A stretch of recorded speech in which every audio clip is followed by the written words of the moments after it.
Heading अपन लोग डाले हुए हैं, क्या है जिसकी हेडिंग? फाइलेरियासिस, और इसे और क्या कहते हैं? एलिफेंटियाटिस, हाथी पांव होता है ना। ये किसके कारण होता है? ये एक निमेटोड के कारण होता है। फाइलम है निमेटोडा, सुने हो नाम? तो एक निमेटोडा के कारण होता है। निमेटोडा का नाम कौन बताएगा? वुचेरेरिया, है ना। ये क्या होता है हमारी बॉडी में? एक फीमेल मॉस्किटो क्यूलिक्स मच्छर के काटने से हमारी बॉडी के अंदर चला जाता है। क्या चला जाता है बताओ? वुचेरेरिया। और वुचेरेरिया किस फाइलम में आता है आपको मैं ये बता रहा हूं, बताओ किस फाइलम में आता है? निमेटोडा में। तो लिख देंगे वुचेरेरिया।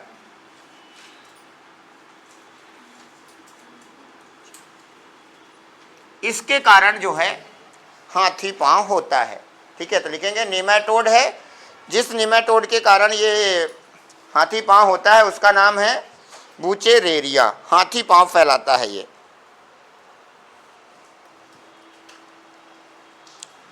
ये जो वुचेरेरिया है, इसका वाहक कौन है? लिख लेना, वाहक या वेक्टर क्यूलिक्स मॉस्किटो। फीमेल है, फीमेल ही फैलाएंगी।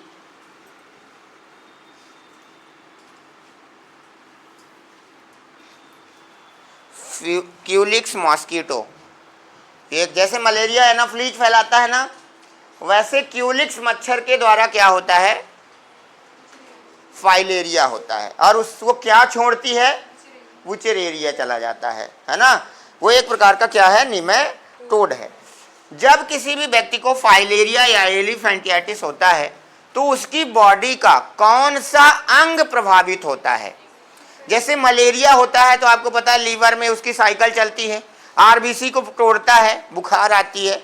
इसी तरह वुचेरेरिया जब बॉडी में मनुष्य की चला जाता है तो ये मुख्यतः लोअर लिम्ब को प्रभावित करता है और स्क्रोटम को प्रभावित करता है। तो लिखेंगे, है ना, यह लोअर लिम्ब एंड स्क्रोटम को प्रभावित करता है। It effect the lower limb and scrotum. यह लोअर लिम्ब और स्क्रोटम को प्रभावित करता है। तो जैसे ही किसी भी व्यक्ति को क्या होता है बताओ?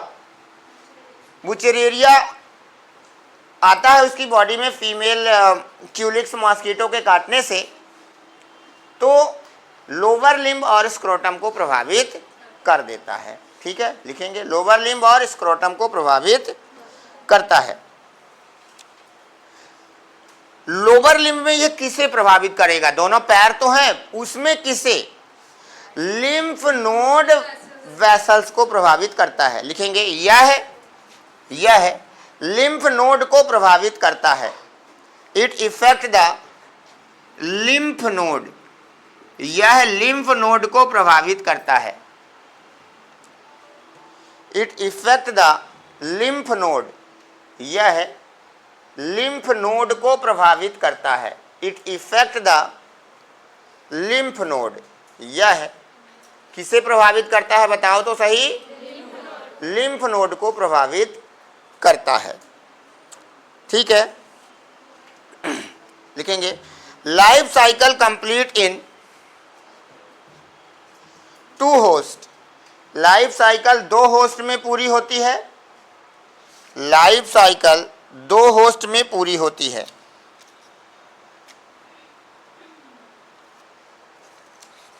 लाइफ साइकिल 2 होस्ट में पूरी होती है। तो कितने होस्ट में इसकी भी लाइफ साइकिल पूरी होगी? 2 होस्ट में। पहला लिख लेना प्राइमरी होस्ट, दूसरा सेकेंडरी होस्ट। प्राइमरी होस्ट और सेकेंडरी होस्ट। प्राइमरी होस्ट लिखेंगे कौन है? अभी बताया हूं क्यूलिक्स मॉस्किटो, क्यूलिक्स। और secondary host man. Secondary host man. Man में कहां पूरी होती है? लीवर में। लिख लेना in human life cycle complete in liver. कहां कंप्लीट होती है बताओ? लीवर में कंप्लीट होती है। ठीक है, तो ये था हमारा क्या, फाइलेरिया। फाइलेरिया किसके कारण होता है बताओ? निमेटोड से है। निमेटोड का नाम क्या है? वुचेरेरिया। ये किसके द्वारा वाहक बनता है? फीमेल क्यूलिक्स मॉस्किटो हमें काटती है, उसमें ये रहता है, वहां से इन्फेक्टेड अगर वो होती है तो हमें फैलाता है। लोअर लिम्ब और स्क्रोटम को प्रभावित करता है, जिसमें से लोअर लिम्ब की लिम्फ नोड प्रभावित हो जाती हैं। इसे हाथी पांव भी कहते हैं। 2 होस्ट में पूरा होता है life cycle, primary host Culex और सेकेंडरी होस्ट मैन है, ठीक है ना। पूरा लाइफ साइकिल कहाँ कंप्लीट होता है? लीवर में। अगर किसी की फाइलेरिया की जांच करनी होती है तो ज्यादातर फाइलेरिया वार्म वुचेरेरिया रात में ही ब्लड में आता है, दिन में छुपा रहता है, लीवर के अंदर ही रहता है। तो जब वो तुम्हारे ब्लड में नहीं आता है और उस दौरान तुम अगर ब्लड टेस्ट करवाओगे तो तुम्हारा ब्लड टेस्ट निगेटिव ही आएगा। कैसा आएगा? निगेटिव आएगा। तो इसीलिए फाइलेरिया का जो टेस्ट होता है, उसका जो सैंपल लिया जाता है, ब्लड सैंपल, वो रात में लिया जाता है, ठीक है। तो ये फाइलेरिया हो गया, ठीक है। तो इसको चलिए नोट करिए। इसके बाद प्रोटोजोवा से होने वाली बीमारियां पढ़ना है। प्रोटोजोवन डिजीज, हेडिंग डालेंगे प्रोटोजोवन डिजीज। ये निमेटोडा से हो रही थी।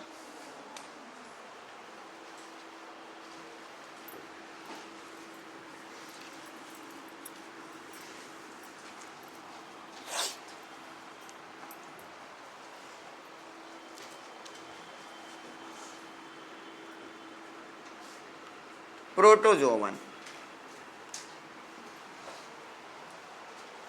प्रोटोजोवन इसका मतलब प्रोटोजोवा से जो बीमारियां होती हैं उनके बारे में हमें अभी थोड़ा सा देखना है, ठीक है। सबसे पहली है अमीबियासिस।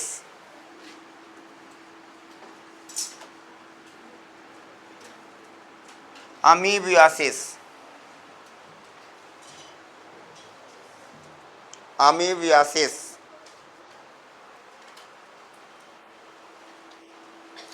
किसके कारण होती है?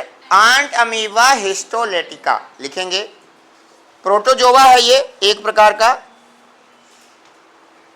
बोलो किसके कारण होती है? एक प्रोटोजोवा है जिसका नाम है एंट अमीबा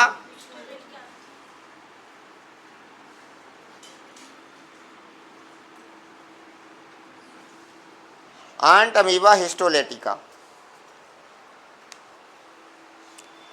कैसे जाएगा? इसका क्या है ट्रांसमिशन? Direct, indirect. ये इनडायरेक्टली कैसे जाता है? फीको ओरल ट्रांसमिशन लिखेंगे। ट्रांसमिशन, ट्रांसमिशन कैसा है बताओ?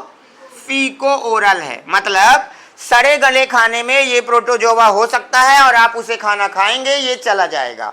अमीबियासिस पेचिस कहलाती है ना। क्या है ये? पेचिस है। तो ये फीको ओरल ट्रांसमिशन है, सड़े गले खाने से बॉडी के अंदर चला जाएगा। तो इसमें एक प्रोटोजोवा है जिसका नाम है आंट अमीबा हिस्टोलेटिका और ये चला जाएगा। अमीबियासिस में बॉडी का कौन सा अंग प्रभावित होगा? जैसे अभी आपने कहा वुचेरेरिया में लीवर में साइकिल चलेगी, है ना, आरबीसी वगैरह को नष्ट करेगा। ये बड़ी आंत को प्रभावित करता है, तो लिखेंगे लार्ज इंटेस्टाइन को प्रभावित करता है। इफेक्ट द लार्ज इंटेस्टाइन, बड़ी आंत को प्रभावित कर देता है, बड़ी आंत को प्रभावित करता है। बड़ी आंत को प्रभावित करता है। इफेक्ट द लार्ज इंटेस्टाइन, बड़ी आंत को प्रभावित करता है। क्या सिम्टम आएंगे? लिखेंगे लक्षण। क्या सिम्टम आएंगे? अब देखो आंत में चला गया है तो सबसे पहले तो डाइजेशन खराब करेगा, अर्थात कॉन्स्टिपेशन हो जाएगा। लिखेंगे कब्ज, कब्ज, कॉन्स्टिपेशन, कब्ज।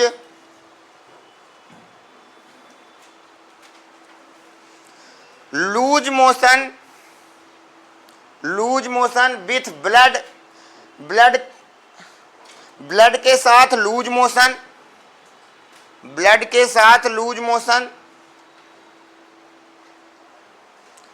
अब तुम सोच रहे होगे कि ये ब्लड क्यों आने लगा? जब ये जाता है बड़ी आंत में, अटैक करता है, तो बड़ी आंत की सब म्यूकोसा को तोड़ देता है और सब म्यूकोसा में ब्लड वेसल्स हैं और उससे खून निकलने लगता है। तो लिख लेना यह सब म्यूकोसा को क्षतिग्रस्त कर देता है। It injured the sub mucosa, किसको तोड़ देता है? सब म्यूकोसा को तोड़ देता है, सब म्यूकोसा को तोड़ देता है, सब म्यूकोसा को तोड़ देता है। डायरिया भी हो जाता है, डायरिया, डायरिया हो जाता है। तो ये एक प्रकार का प्रोटोजोआ से होने वाली बीमारी है जिसका नाम था, बोलो, अमीबियासिस। इसके बाद अपन लोग लिखेंगे मलेरिया। मलेरिया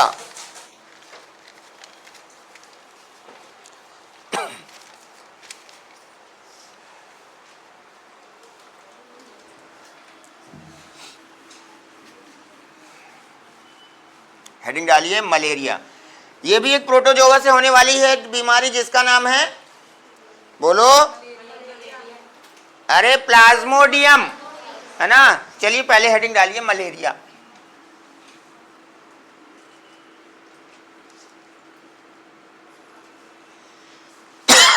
मलेरिया, मलेरिया भी कैसी है?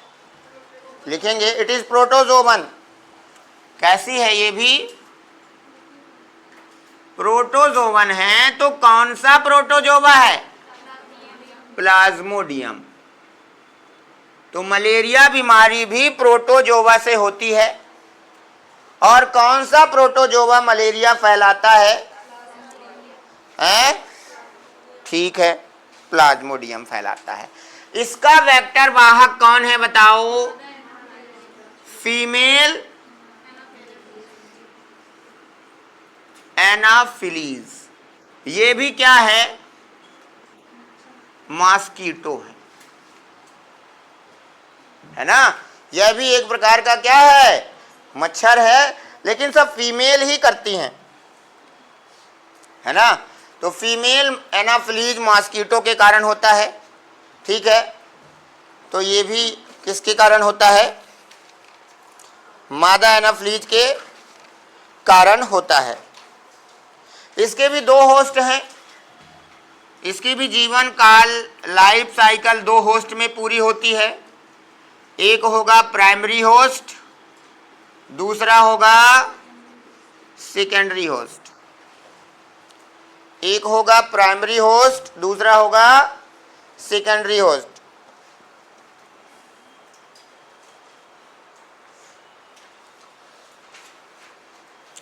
ठीक, प्राइमरी होस्ट कौन रहेगा? लिखा हुआ है एनाफिलीज।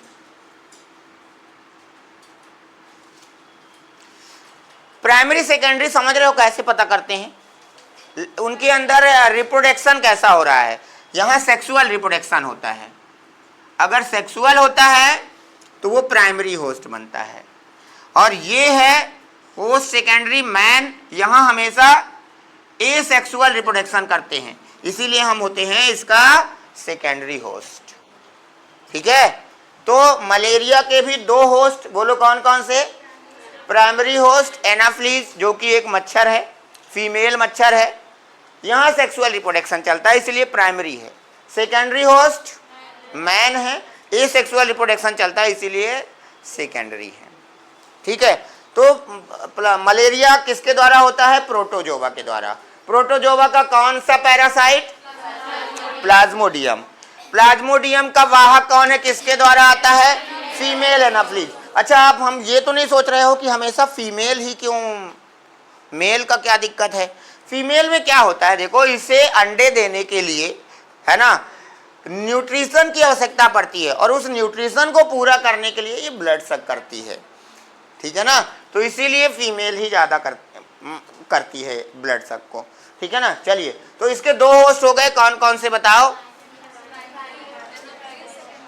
है ना। और ये किसके कारण होता है? प्लाज्मोडियम, ठीक है।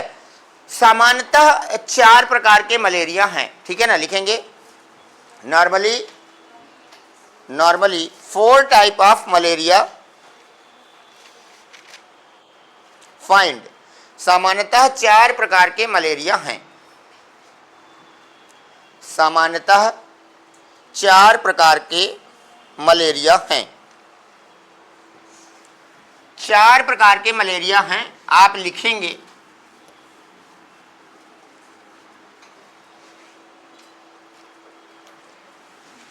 पहला है Plasmodium vivax. Plasmodium vivax, Plasmodium vivax. ये कॉमन है, most common, Asia and South America में सबसे ज्यादा देखने को मिलेगा। Asia and South America most common है, एशिया और साउथ अमेरिका में सबसे ज्यादा हम लोगों में यही होता है, प्लाज्मोडियम वाइवेक्स। इसके बाद है प्लाज्मोडियम ओवेल।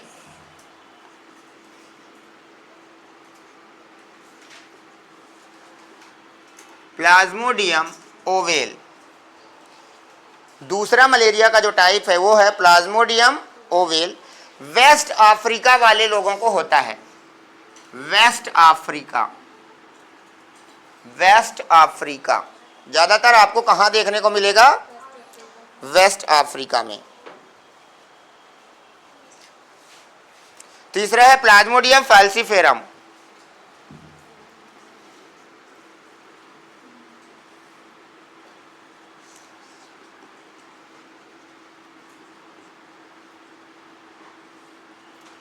प्लाज्मोडियम फैल्सीफेरम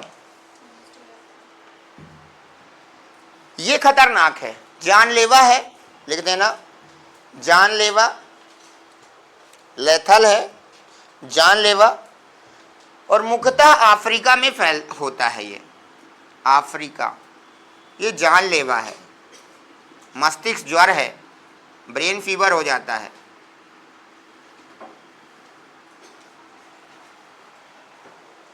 तो ये तो अभी लेटेस्ट क्वेश्चन आया भी है, आया था, किसके में आया था? आया था कि मलेरिया निम्नलिखित में से कौन सा मलेरिया सबसे ज्यादा जानलेवा है, खतरनाक है? तो कौन सा है? Plasmodium falciparum.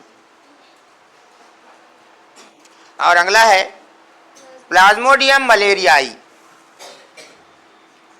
प्लाज्मोडियम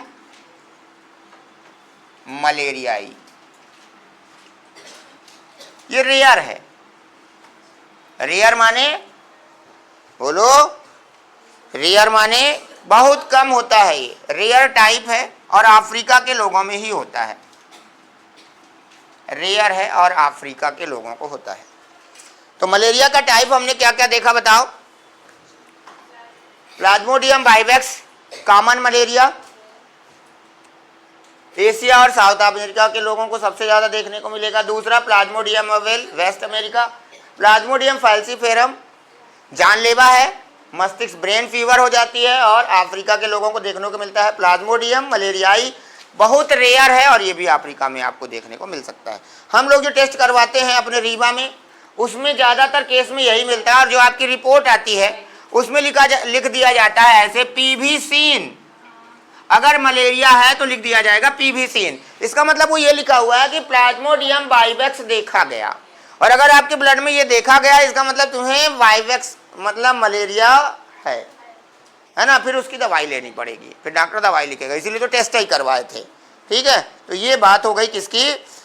मलेरिया के वाहक वगैरह की। ठीक है ना। थोड़ा लिखेंगे history, history of malaria, malaria की history, history of malaria, malaria की history, history of malaria.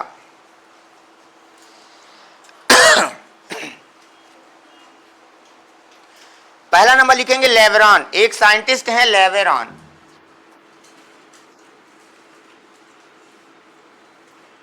Got Nobel prize, Nobel prize दिया गया था इनको, नोबेल प्राइज 1907। 1907 में इनको क्या दिया गया था? नोबेल प्राइज दिया गया था। सर ये तो बताओ कि किस लिए दिया गया था, बताओ किस लिए दिया गया था इनको नोबेल प्राइज?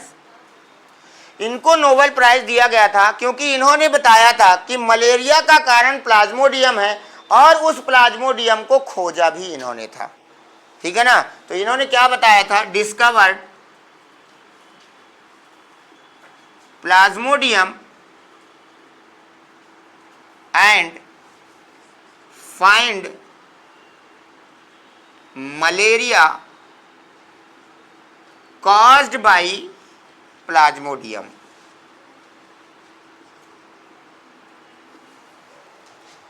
इन्होंने ये बताया कि प्लाज्मोडियम क्या है, इसको भी खोजा, प्लस ये बताया कि जो मलेरिया है वो प्लाज्मोडियम से होता है, और इसके लिए इनको 1907 में क्या दिया गया? नोबेल प्राइज दिया गया था। और ये बताया कब था? 1880 में। ठीक है, तो ये बताया कि मलेरिया जो है वो किसके कारण होता है? प्लाज्मोडियम के कारण होता है, जो कि क्या है? एक प्रकार का प्रोटोजोआ है। तो ये पहले scientist Laveran got Nobel prize. इसके बाद लिखेंगे Ronald Ross.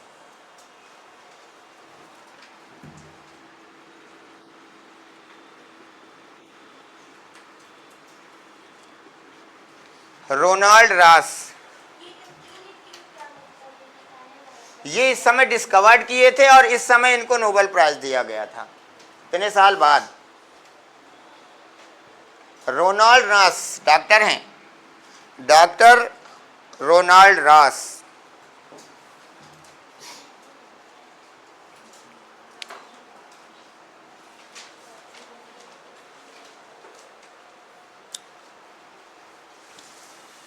Got Nobel prize, इन्हें भी नोबेल प्राइज दिया गया 1902 में। इन्हें भी नोबेल प्राइज दिया गया 1902 में। इन्हें भी नोबेल प्राइज दिया गया कब? 1902 में। किस लिए दिया गया, कोई तो बता दे, बताओ इन्हें किस लिए दिया गया था? इन्होंने ये बताया था कि जो मलेरिया का पैरासाइट है, यहां लिख देता हूं, malaria parasite transmitted by female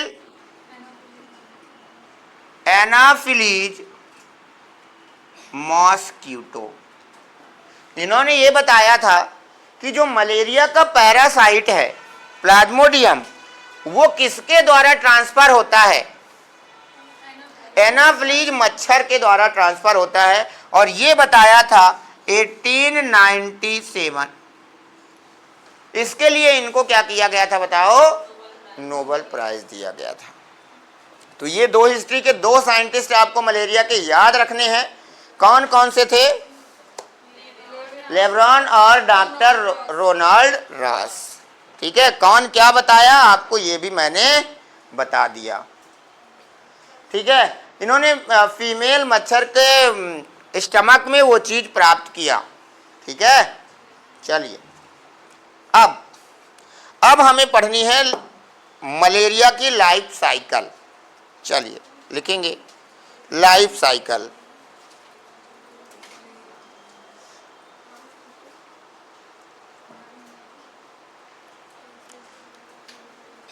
बताऊं क्या हिंदी से फिर से? ये लिखा है कि मलेरिया परजीवी मादा एनाफिलीज के द्वारा ट्रांसफर होता है। मलेरिया परजीवी मादा एनाफिलीज के द्वारा ट्रांसफर होता है। ठीक है पूजा दीदी, पूजा दीदी लिख गया? आप ही हैं पूजा दीदी? तो दूसरे कहे देख रही हैं, कहाँ है पूजा दीदी? मैं नहीं हूं। चलिए लिखिए सब लोग लाइफ साइकिल। अब आएगी मच्छर की साइकिल, बताओ कैसी लेगा? अरे सॉरी, प्लाज्मोडियम की साइकिल कैसी लेगा? रेंजर या 24 इंची? बताओ, 24 इंची। अब देखा कौन लेता है। अब रेंजर तो अभी मलेरिया के समय की बात है, अब आ ही रही होगी या नहीं भगवान जाने। हाँ तो वही तो।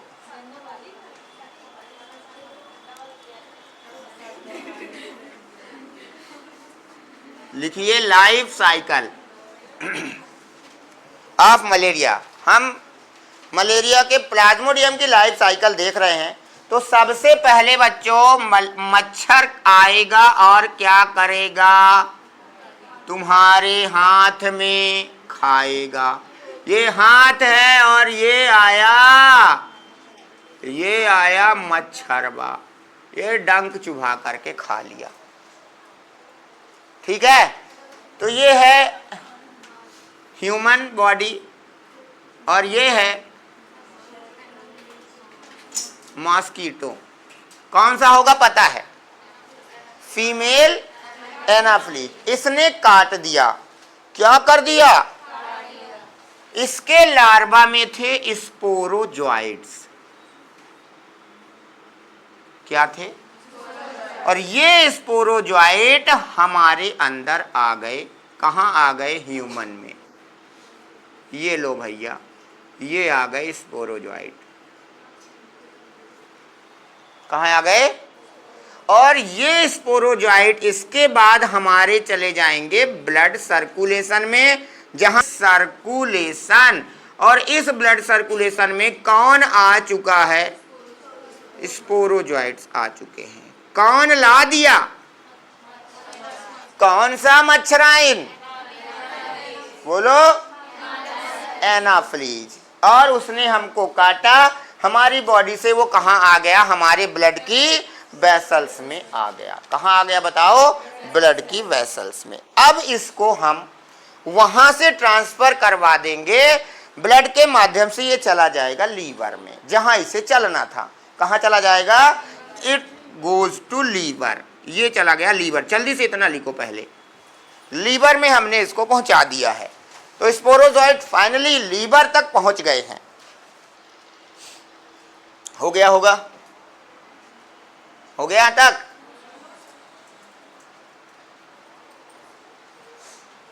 तो फाइनली स्पोरोजोइट कहां पहुंच गए हैं? लीवर में हमने पहुंचा दिया। किसके काटने से पहुंच गए? बोलो, एनाफ्लीज के काटने से। अब देखो, ये फाइनली कहां आ गए? बताओ जल्दी। देखो लीवर में ला देते हैं इनको। ये है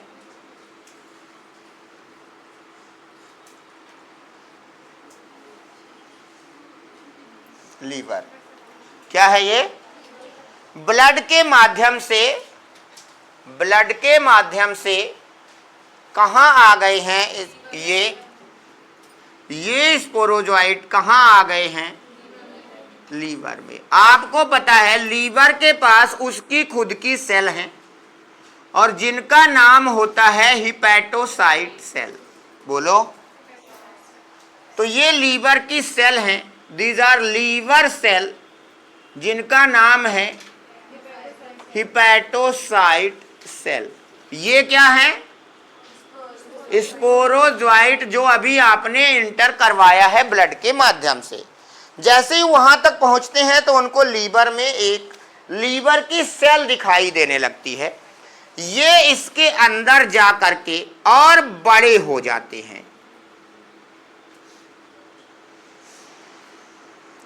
लार्ज साइज ऑफ स्पोरोजोइट।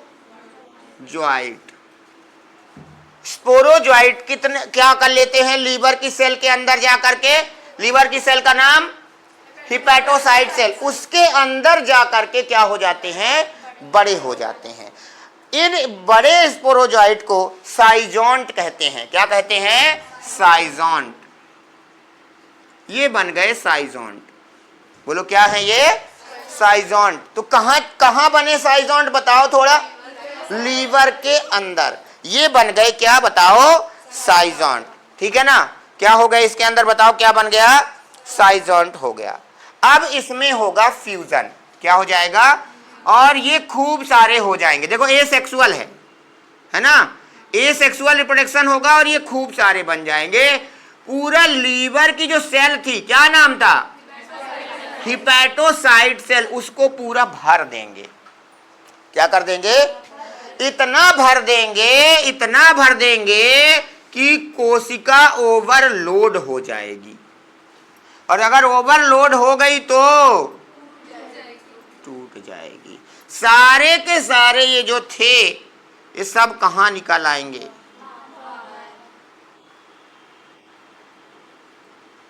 सब बाहर आ गए। इनको कहते हैं मीरोजोइट। क्या कहा जाता है इनको? इनको कहते हैं मीरोजोइट।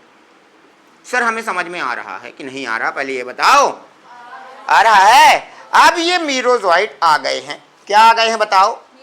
अब ये मीरोजोइट दो चीजें कर सकते हैं। क्या? मीरोजोइट के पास दो रास्ते हैं।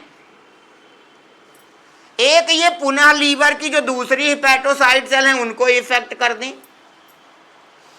बोलो, जो और भी तो होंगी। क्या दो इंच थी तो दो ठो बनाए या थे? और भी होंगी, उनको प्रभावित कर दे, या फिर यहां से निकल करके तुम्हारी ब्लड वेसल्स में फिर से चला जाए।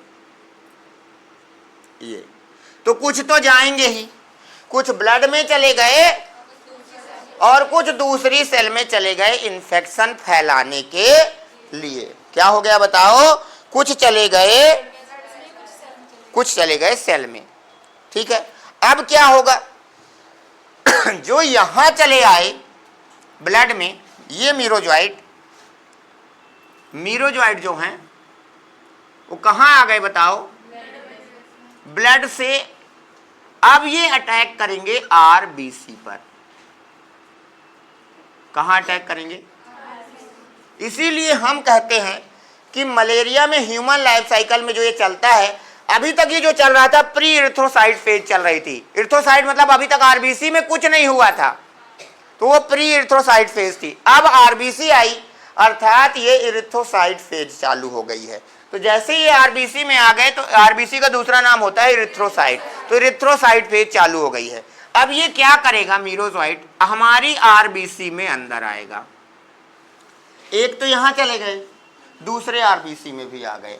आरबीसी वाला क्या करता है? मीरोजोइट अपने न्यूक्लियस को एकदम एक किनारे पर ला लेता है। ये इसका न्यूक्लियस है, न्यूक्लियस किनारे पे ला लेता है और एक बड़े से वैक्यूल का निर्माण कर लेता है। तो दूसरे नंबर पे ये क्या बन गया? इसका वैक्यूल बन गया। सर ऐसा क्यों करता है? ऐसे ही पड़ा रहता, बढ़िया इन्फेक्शन फैलाता। ऐसा ये इसलिए करता है ताकि हमारी डब्ल्यूबीसी इसे पहचान ना पाए, नहीं तो उसे क्या कर देगी? वो मार देगी और वो मलेरिया फैलाने में असमर्थ हो जाएगा। तो ऐसा करता है और हमें यहां पर बिल्कुल ऐसे लगता है जैसे सिग्नेट रिंग बन गई हो, नंगदार अंगूठी। देखो ये नंग हो गया और ये अंगूठी हो गई, तो यहां पर बन जाती है सिग्नेट रिंग स्टेज आ जाती है। ऐसा इसने क्यों किया है बताओ? ताकि हमारा इम्यून सिस्टम इसे पहचान ना पाए। फिर से इसमें मल्टीपल फिजन होता है और ये खूब सारे मीरोजोइट बन जाते हैं। कहां? आरबीसी के ही अंदर। ये आरबीसी। अब आरबीसी क्या हो गई फिर से? अब कौन ओवरलोड हो गया? अब आरबीसी ओवरलोड हो गई। अब आरबीसी ओवरलोड हो गई तो आरबीसी के ओवरलोड होने से कौन टूट जाएगा? आरबीसी टूट जाएगी। अभी वहां कौन टूटा था? लीवर की सेल टूट गई थी। अब क्या हो जाएगा? आरबीसी टूट जाएगी। अब ये आरबीसी नई आरबीसी में भी जाएगी और पूरे ब्लड में घूमेगी। बोलो, तो ये क्या हो सकता है? जब ये टूटेगा फूटेगा बाहर निकल आएगा तो ये कहां जा सकती है बताओ? बोलो, न्यू आरबीसी में जा सकती है। लेकिन अब यहां से थोड़ा कहानी में ट्विस्ट चालू होगा। क्या होगा? सबसे पहले ये यहां तक आ गया है समझ में कि ये ऐसा ऐसा होगा। देखो, जब जब आरबीसी फटती है तब तब बुखार आती है। इसको समय लग जाता है लगभग 8 दिन का, 8 से 10 दिन का समय लगता है इतना चलने में।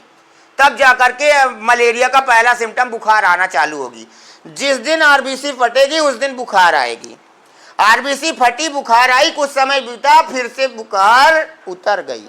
लेकिन जैसे ये साइकिल चलेगी, आरबीसी फिर से दोबारा फूटेगी, फिर बुखार आएगी, फिर चली जाएगी। इसीलिए मलेरिया में आपने देखा होगा कि बुखार चढ़ती है, ठंड दे करके आती है, फिर चली जाती है। जिस समय बुखार आई थी समझ जाना आरबीसी फूट गई और ये फिर से फैल गए तुम्हारी पूरे। समझ में आ रही है बात? तो आरबीसी के फूटने से ही बुखार आता है और ये पहला सिम्टम हो जाता है। लेकिन इसके साथ एक पिगमेंट निकलता है। पिगमेंट माने वर्णक, और वही वर्णक है हमारे लिए खतरनाक। पहले इसे बनाया जाए फटाक से।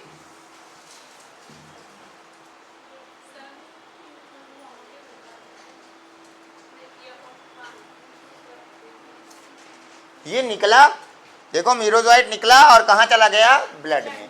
ब्लड में आरबीसी है, आरबीसी के अंदर चला गया। जब वो अंदर जाता है तो बचने के लिए सबसे पहले अपना न्यूक्लियस किनारे कर लेता है ताकि उसे हमारी डब्ल्यूबीसी पहचाने ना, नहीं तो मार देंगी। और इसके बाद एक वैक्यूल बना के रख लेता है।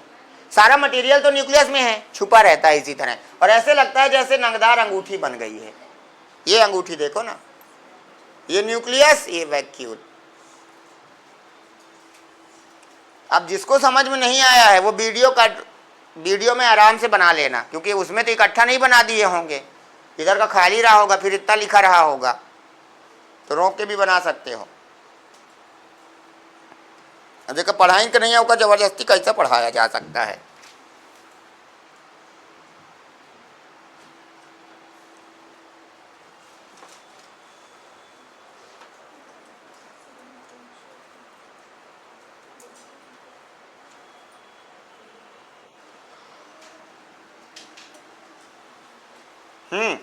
चले? हाँ बताओ ना, हमसे बताओ, कहाँ पास?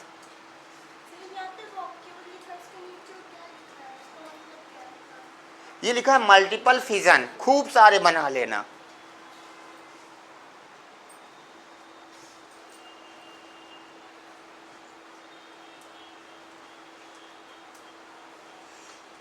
जो कि एक प्रकार का एसेक्सुअल रिप्रोडक्शन है।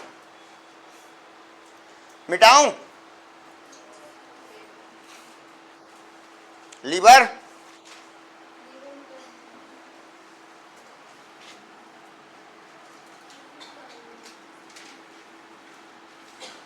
ये तो दिखाई नहीं रहा होगा। चलें?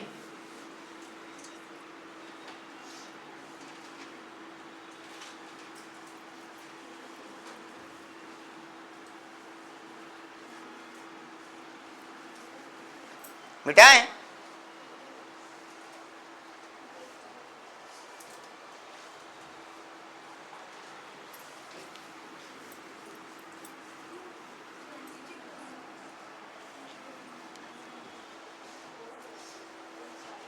मिटा रहे हैं?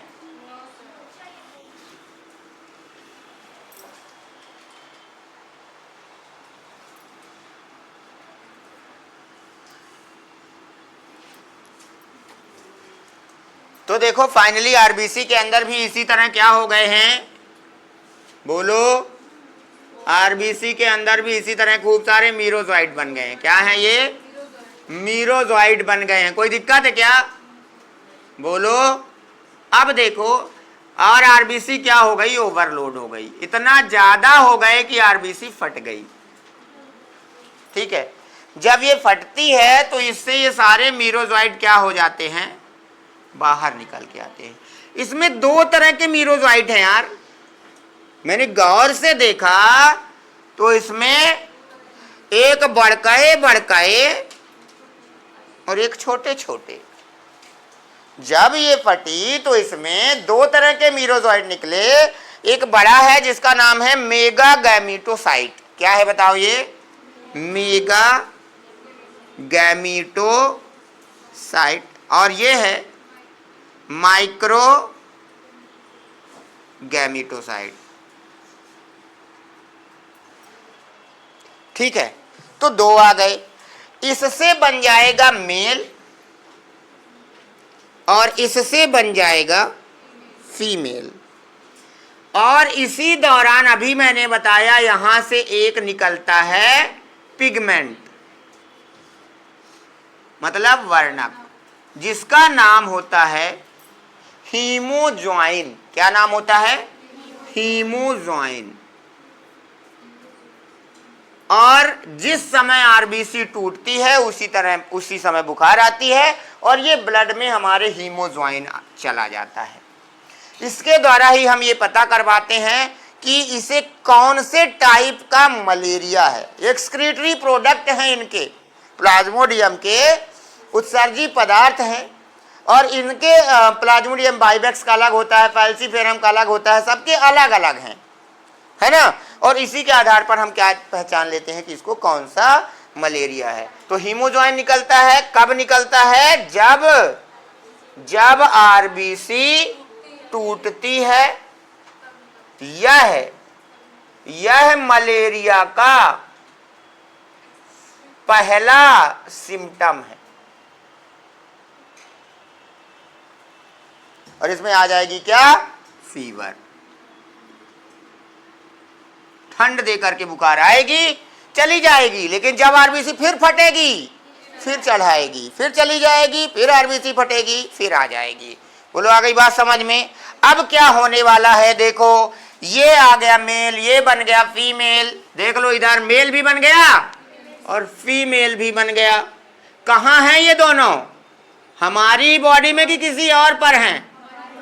और हमारी बॉडी के काहे में है? ब्लड में है। अब इसके लिए आई, अगर कौन आया? फीमेल, बताओ, एनाफिलीज। और फीमेल एनाफिलीज ने इसको क्या कर लिया? सक कर लिया। अब ये इसके पास चला गया। अब ये जिसके डंक चुभाएगी उसको मलेरिया फैलाएगी। आ गई बात समझ में? चलो बना लो। चलिए लिखेंगे स्पेशल पॉइंट। मलेरिया के कुछ पॉइंट बता रहा हूं। Special point: fever with cold, ठंड के साथ बुखार आएगी, कपकपी आ जाएगी,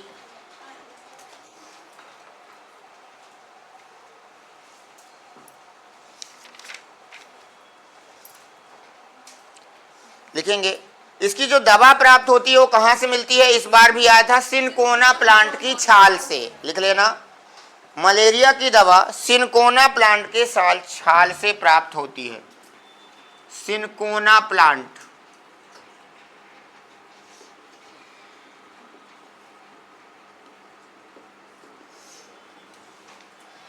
सिनकोना प्लांट की बार्क से क्या बनाते हैं? बोलो, दवा बनाते हैं। मच्छर के लार्वा को क्या कहते हैं? रिगलर। लिखेंगे लार्वा ऑफ मॉस्किटो,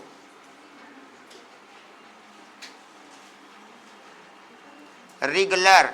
मच्छर के लार्वा को रिगलर कहते हैं। मच्छर के लार्वा को क्या कहते हैं? रिगलर कहते हैं। और रिगलर को खाने वाली फिश गम्बूसिया फिश।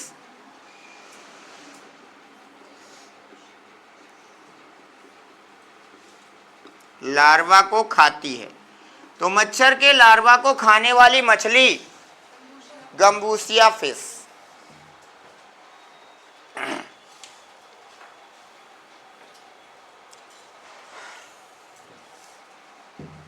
रोकथाम कैसे कर सकते हैं? लिखेंगे, बताओ कैसे बच सकते हैं? बताओ रोकथाम क्या है मलेरिया से बचने के लिए? मॉस्किटो नेट, है ना, क्या, मच्छरदानी लगा लो, बोलो सही है। और क्या कर दो अगल बगल, इंसेक्टिसाइड कीटनाशक का स्प्रे करो,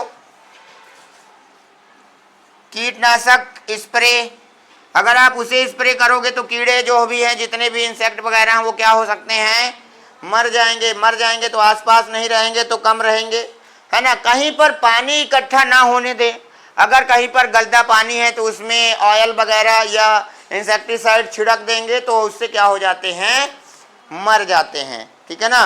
और नेट का यूज करके इस प्रकार से, बाकी आप लोग जानते हैं बहुत सारे रोकथाम के उपाय हैं। तो ये मैंने आपको क्या पढ़ा दिया, मलेरिया, ठीक है। अब कल हम लोग स्टार्ट करेंगे कैंसर।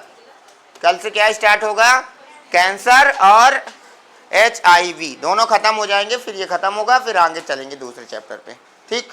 आज के लिए इतना ही, ठीक है। जिसका जो छूट गया है वो वीडियो में देख लेना तो दिख जाएगा, कोई वो वैसी वाली बात नहीं है कि मिटा दिए हैं सर, ठीक है।